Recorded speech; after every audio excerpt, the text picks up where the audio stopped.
نحمده ونصلي على رسوله الكريم اما بعد۔ محترم بزرگ اور دوستو، صحیح ابن خزیمہ میں ایک طویل روایت بیان کی گئی ہے جس کے راوی حضرت سلمان رضی اللہ تعالی عنہ ہے۔ اس روایت میں جناب رسول اکرم صلی اللہ علیہ وسلم نے فرمایا: من فطر فیہ صائما کان مغفرۃ لذنوبہ وعتق رقبتہ من النار وکان لہ مثل اجرہ من غیر ان ینقص من اجرہ شیء۔ قالوا یا رسول اللہ لیس کلنا یجد ما یفطر الصائم، فقال رسول اللہ صلی اللہ علیہ وسلم: یعطی اللہ ھذا الثواب من فطر صائما علی تمرۃ او شربۃ ماء او مزقۃ لبن۔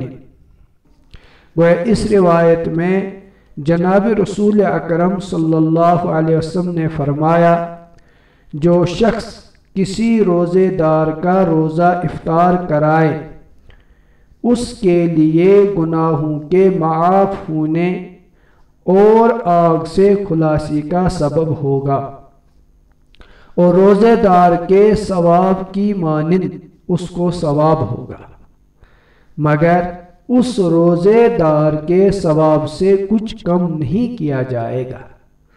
صحابہ کرام رضی اللہ تعالی عنہم اجمعین نے عرض کیا کہ یا رسول اللہ، ہم میں سے ہر شخص تو اتنی وسعت نہیں رکھتا کہ روزے دار کو افطار کرائے۔ تو آپ صلی اللہ علیہ وسلم نے فرمایا کہ پیٹ بھر کھلانے پر موقوف نہیں، یہ ثواب تو اللہ جل شانہ ایک کھجور سے کوئی افطار کرا دے، یا ایک گھونٹ پانی پلا دے، یا ایک گھونٹ لسی پلا دے، اس پر بھی اللہ جل شانہ مرحمت فرما دیتے ہیں۔ گویا اس روایت میں جناب رسول اکرم صلی اللہ علیہ وسلم نے روزہ افطار کرانے کی فضیلت ارشاد فرمائی۔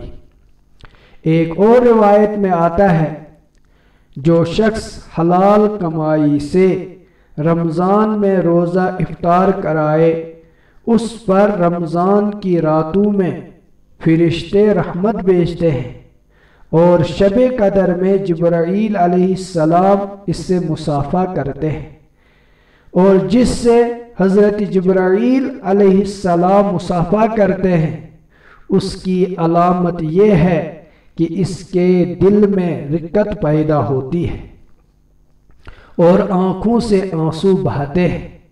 حماد بن سلمہ رحمت اللہ علیہ ایک مشہور محدث ہیں، روزانہ 50 آدمیوں کے روزہ افطار کرانے کا اہتمام کرتے تھے۔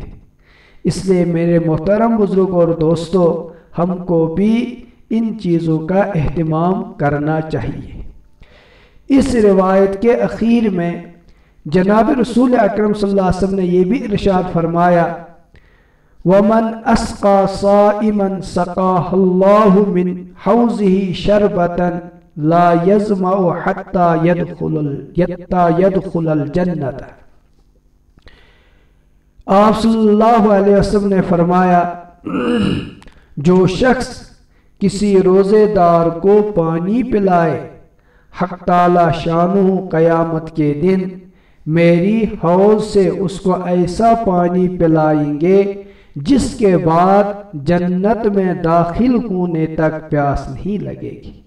اس لیے میرے محترم بزرگوں اور دوستو، جب اللہ تبارک و تعالی ہم کو اتنی چیزیں عطا فرماتے ہیں تو ہم کو بھی چاہیے کہ ہم اپنی حیثیت کے مطابق روزہ داروں کو افطار کرائیں، ہم اس کا اہتمام کریں تاکہ ہم بھی اس فضیلت میں شامل ہو جائے۔